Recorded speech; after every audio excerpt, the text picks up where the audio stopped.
I finally bought my first V12 powered supercar, and that is this 2005 Aston Martin DB9.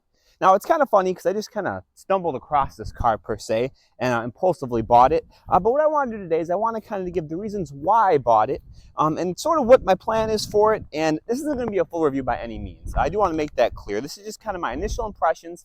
What do I like about it, what do I not like about it so far within the first week. And we'll do a full review a little bit later on the line.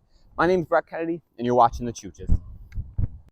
All right, so driving the DB9. So I'm very excited to have this car. And just a quick little backstory. So I don't know if you guys have followed the channel, but about a year and a half ago, I bought a 2005 Lotus Elise.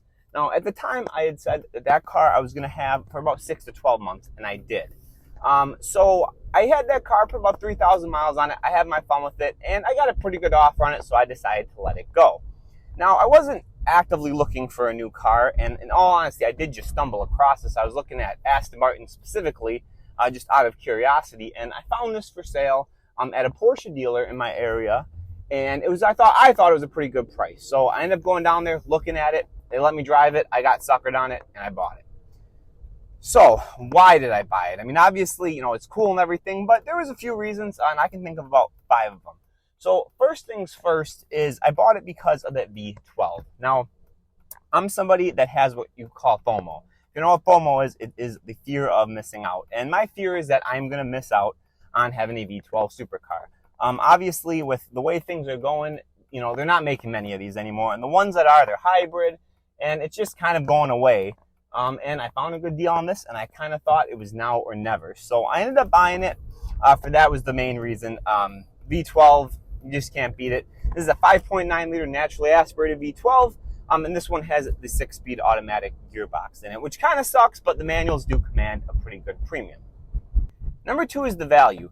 I think that these are a pretty good value right now in the market. Now, if you get a manual, like I said, it is worth a bit more, but you can get these automatics for pretty cheap. And what I like to look for when I look for these cars, what was the original MSRP? Because on my lease, for example, that was like $42,000. And I paid more than that for the car 18 years later, where this was probably, I haven't found the exact number yet, but probably $165,000, $170,000 in 05, and I paid less for this than I did the Elise. I think that's a pretty good value, and I don't think that these values are going to stay there that long. Number 3, the way this car looks. This car is absolutely gorgeous, inside and out. I think that this is probably the best looking car I've had by a mile. And I just, obviously you feel like James Bond. I mean, I know everyone says that, and it's kind of annoying, but it's true. I mean, you get in it, it's like the best looking car ever, and you're driving around and you just feel so cool in it.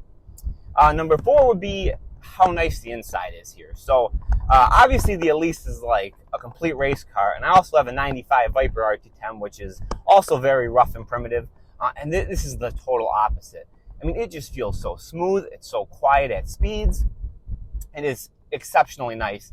And the materials in here are fantastic as well. Everything's leather wrapped, or it's not the nice piano black trim. I mean, it looks very nice in here. And the 5th reason would just be the car itself. I mean, I found this car, like I said, online. It was at a local Porsche dealer. Only had 12,228 miles when I drove it off the lot. Clean Carfax, and it's just in immaculate condition. I mean, I have found very few cosmetic flaws with this car. And for something that's as old as this, I mean, you can tell it was very well taken care of.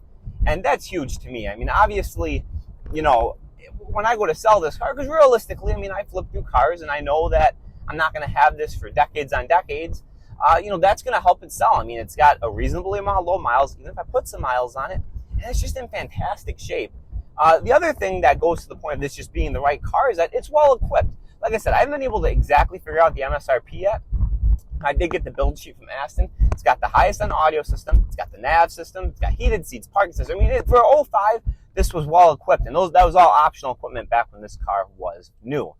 So that being said, I just felt like it was the right car to buy. And like I said, I kind of am impulsive when I do these things. But those 5 things put together just made me decide to pull the trigger on it. And I've been happy with it. I'm actually going to get my first fuel fill up since I bought it, which I am very scared about because I know it's going to be exorbitantly expensive.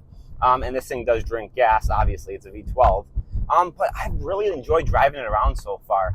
I've been driving it a lot. I actually put 242 miles on it already or something like that since I got it. So it's kind of crazy. But What I don't like about it initially, there's only a few minor things. One, the back seats, absolutely useless, and the trunk's kind of small because of it. I wish they just ditched the back seats and gave me a bigger trunk. Number two would be that, I mean, obviously it drinks gas. That sucks, but it's a V12. I knew it was going to drink gas. And that's really about it. I mean, the transmission, I don't mind. I thought I was going to dislike it more than I do. And I'll cover that a little more when I actually review it. I want to get a little more experience with it. But I am really happy with this thing, and it turned out better than I thought it was going to. I actually like it a little more than I thought I would. So that is kind of my initial thoughts on the Aston Martin. Let me know if you guys have any interesting content you would like to see. I don't know, there's not a ton of content on this out there. So if there's anything that you guys would think would be cool, leave it in the comments and maybe we will do it. But thank you guys for watching. Please look forward for the review coming out soon, and we'll see you in the next video.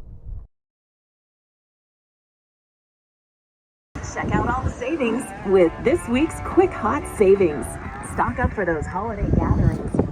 Okay, real quick, two weird things at this gas station. One, only in Wisconsin do you see a beer can left in the garbage can there. But the guy next to me, I watched him, he just took a piss on his truck in the middle of the gas station. Well, I'm like, what the hell is that noise? I look over and the dude's pissing on his truck. What the hell's going on here?